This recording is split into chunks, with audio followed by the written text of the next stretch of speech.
Live news खबर तो पक्की है।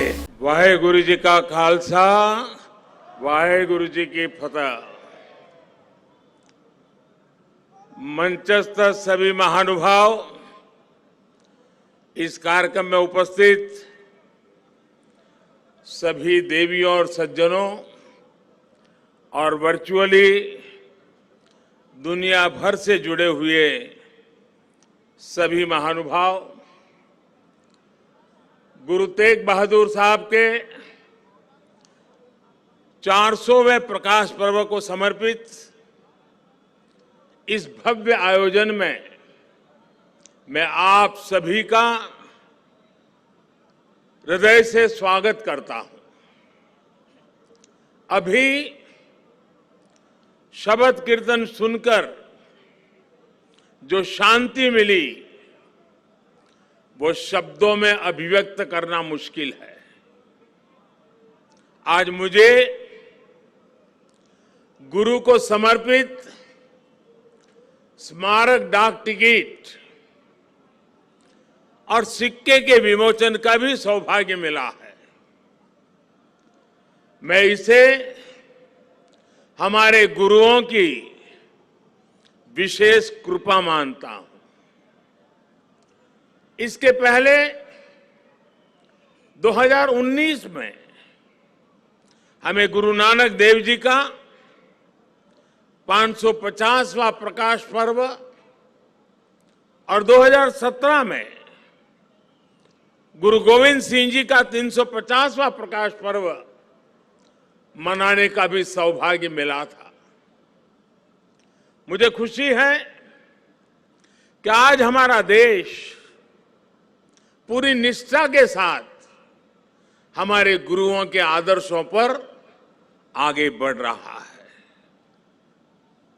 मैं इस पुण्य अवसर पर सभी 10 गुरुओं के चरणों में आदरपूर्वक नमन करता हूं।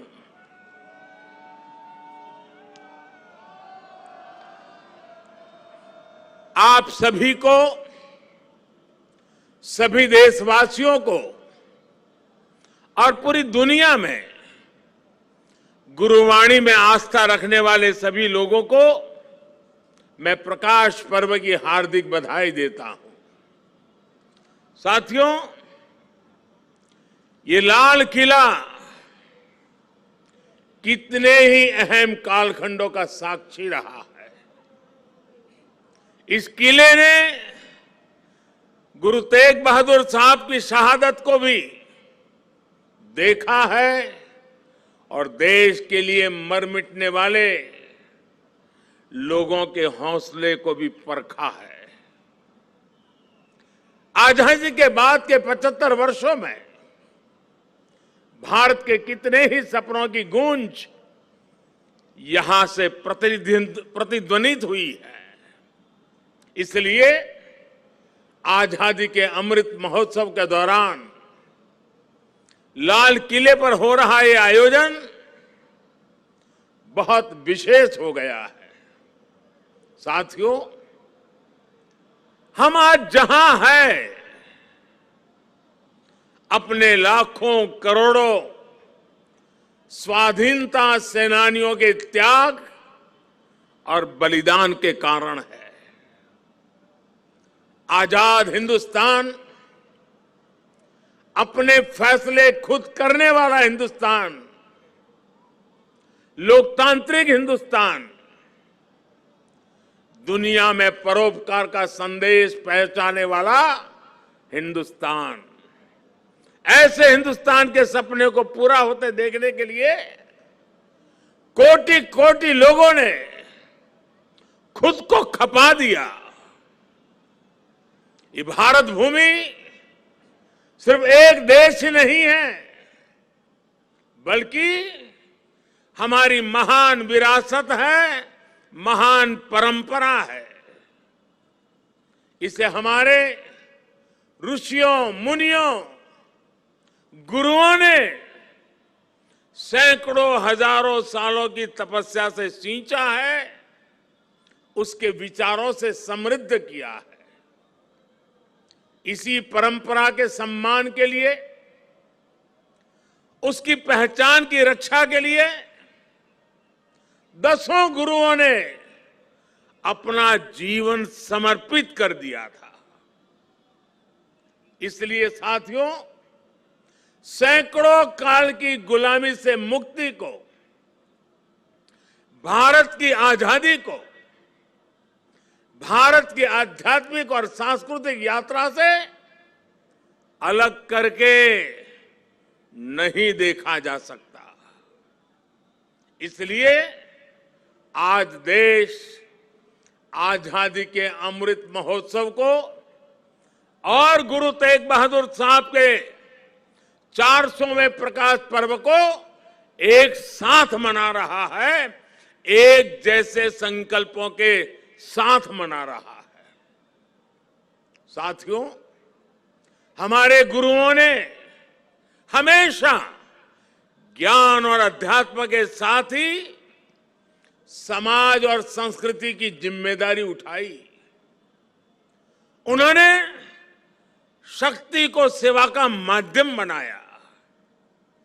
जब गुरु तेग बहादुर साहब का जन्म हुआ था तो गुरु पिता ने कहा था, दिन रक्ष संकट हरण, दिन रक्ष संकट हरण, यानी ये बालक एक महान आत्मा है, ये दिन दुखियों की रक्षा करने वाला, संकट को हरने वाला है।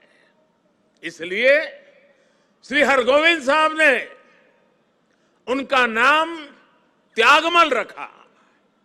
यही त्याग गुरु तेग बहादुर साहब ने अपने जीवन में चरितार्थ भी करके दिखाया। गुरु गोविंद सिंह जी ने तो उनके बारे में लिखा है, तेग बहादुर सिमरिये घर नौ निधि आवे धाई, सब थाई होई सहाय। अर्थात गुरु तेग बहादुर जी के सुमिरन से ही सभी सिद्धियां अपने आप प्रकट होने लगती हैं। गुरु तेग बहादुर जी का ऐसा अद्भुत आध्यात्मिक व्यक्तित्व था, वो ऐसी विलक्षण प्रतिभा के धनी थे। साथियों, यहां लाल किले के पास, यहीं पर गुरु तेग बहादुर जी के अमर बलिदान का प्रतीक गुरुद्वारा शीशगंज साहब भी है। ये पवित्र गुरुद्वारा हमें याद दिलाता है कि हमारी महान संस्कृति की रक्षा के लिए गुरु तेग बहादुर जी का बलिदान कितना बड़ा था। उस समय देश में मजहबी कट्टरता की आंधी आई थी। धर्म को दर्शन, विज्ञान और आत्मशोध का विषय मानने वाले हमारे हिंदुस्तान के सामने ऐसे लोग थे जिन्होंने धर्म के नाम पर हिंसा और अत्याचार की पराकाष्ठा कर दी थी। उस समय भारत को अपनी पहचान बचाने के लिए एक बड़ी उम्मीद गुरु तेग बहादुर साहब के रूप में दिखी थी। औरंगजेब की आतताई सोच के सामने उस समय गुरु तेग बहादुर जी हिंदवी चादर बनकर, एक चट्टान बनकर खड़े हो गए थे। इतिहास गवाह है कि वर्तमान समय गवाह है और ये लाल किला भी गवाह है कि औरंगजेब और उसके जैसे अत्याचारियों ने भले ही अनेकों सिरों को धड़ से अलग करा, लेकिन हमारी आस्था को वो हमसे अलग नहीं कर सका। गुरु तेग बहादुर जी के बलिदान ने भारत की अनेकों पीढ़ियों को अपनी संस्कृति की मर्यादा की रक्षा के लिए, उसके मान सम्मान के लिए जीने और मर मिट जाने की प्रेरणा दी है। बड़ी बड़ी सत्ताएं मिट गई, बड़े बड़े तूफान शांत हो गए, लेकिन भारत आज भी अमर खड़ा है। भारत आगे बढ़ रहा है। आज एक बार फिर दुनिया भारत की तरफ देख रही है। मानवता के मार्ग पर पथ प्रदर्शन की उम्मीद कर रही है। गुरु तेग बहादुर जी का आशीर्वाद हम नए भारत के आभामंडल में हर और महसूस कर सकते हैं। भाइयों और बहनों, हमारे यहां हर कालखंड में जब जब नई चुनौतियां खड़ी होती है तो कोई न कोई महान आत्मा इस पुरातन देश को नए रास्ते दिखाकर दिशा देती है। भारत का हर क्षेत्र, हर कोना हमारे गुरुओं के प्रभाव और ज्ञान से रोशन रहा है। गुरु नानक देव जी ने पूरे देश को एक सूत्र में पिरोया। गुरु तेग बहादुर जी के अनुयायी हर तरफ हुए। पटना में पटना साहिब और दिल्ली में रकाबगंज साहिब, हमें हर जगह गुरुओं के ज्ञान और आशीर्वाद के रूप में एक भारत के दर्शन होते हैं। भाइयों और बहनों, मैं अपनी सरकार का सौभाग्य मानता हूं कि उसे गुरुओं की सेवा के लिए इतना कुछ करने का अवसर मिल रहा है। पिछले वर्ष ही हमारी सरकार ने साहिबजादों के महान बलिदान की स्मृति में 26 दिसंबर को वीर बाल दिवस मनाने का निर्णय किया है। सिख परंपरा के तीर्थों को जोड़ने के लिए भी हमारी सरकार निरंतर प्रयास कर रही है। जिस करतारपुर साहिब कॉरिडोर की दशकों से प्रतीक्षा की जा रही थी, उसका निर्माण करके हमारी सरकार ने गुरु सेवा के लिए अपनी प्रतिबद्धता दिखाई है। हमारी सरकार ने पटना साहिब समेत गुरु गोविंद सिंह जी से जुड़े स्थानों पर रेल सुविधाओं का आधुनिकीकरण भी किया है। हम स्वदेश दर्शन योजना के जरिए पंजाब में आनंदपुर साहिब और अमृतसर में अमृतसर साहिब समेत सभी प्रमुख स्थानों को जोड़कर एक तीर्थ सर्किट भी बना रहे हैं। उत्तराखंड में हेमकुंड साहिब के लिए रोपवे बनाने का काम अभी आगे बढ़ रहा है।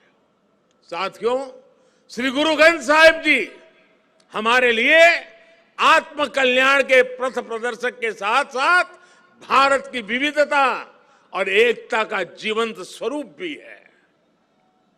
इसलिए जब अफगानिस्तान में संकट पैदा होता है, हमारे पवित्र गुरु ग्रंथ साहिब के स्वरूपों को लाने का प्रश्न खड़ा होता है, तो भारत सरकार पूरी ताकत लगा देती है।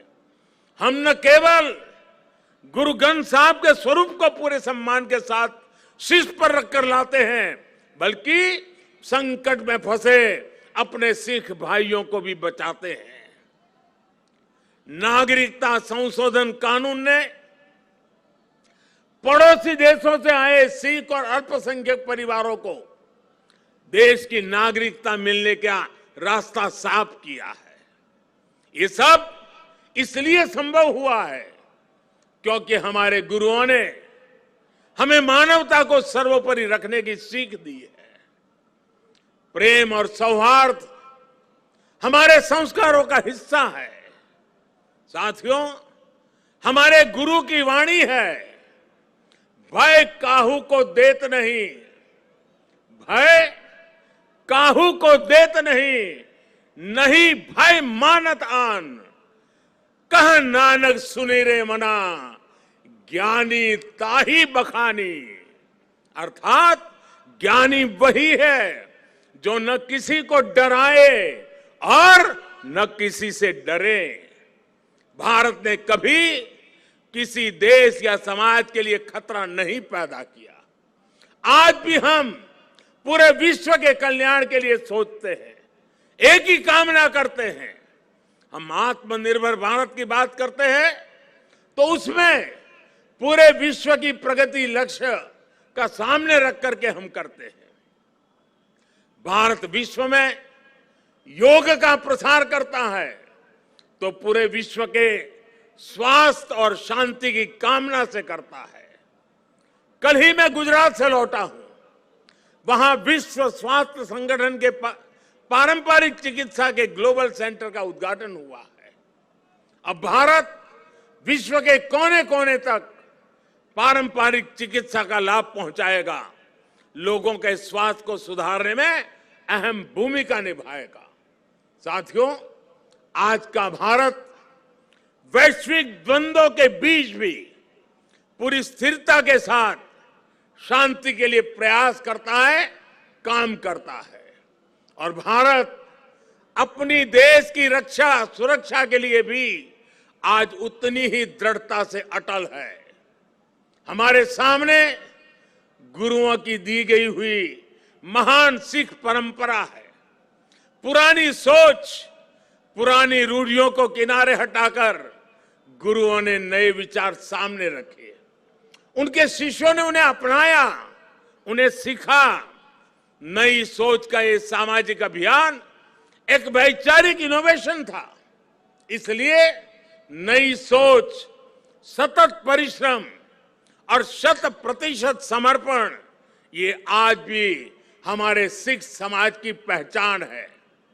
आजादी के अमृत महोत्सव में आज देश का भी यही संकल्प है। हमें अपनी पहचान पर गर्व करना है, हमें लोकल पर गर्व करना है, आत्मनिर्भर भारत का निर्माण करना है। हमें एक ऐसा भारत बनाना है जिसका सामर्थ्य दुनिया देखे, जो दुनिया को नई ऊंचाई पर ले जाए। देश का विकास, देश की तेज प्रगति, ये हम सबका कर्तव्य है। इसके लिए सबके प्रयास की जरूरत है। मुझे पूरा भरोसा है कि गुरुओं के आशीर्वाद से भारत अपने गौरव के शिखर तक पहुंचेगा। जब हम आजादी के 100 साल मनाएंगे तो एक नया भारत हमारे सामने होगा। गुरु तेग बहादुर जी कहते थे, साधो साधो गोविंद के गुण गाओ, मानस जन्म अमोल कपायो, व्यर्था काहे गवाऊं। इसी भावना के साथ हमें अपने जीवन का प्रत्येक क्षण देश के लिए लगाना है, देश के लिए समर्पित कर देना है। हम सभी मिलकर देश को विकास की नई ऊंचाई पर ले जाएंगे। इसी विश्वास के साथ आप सभी को एक बार फिर हार्दिक शुभकामनाएं देता हूं। वाहेगुरु जी का खालसा, फतेह।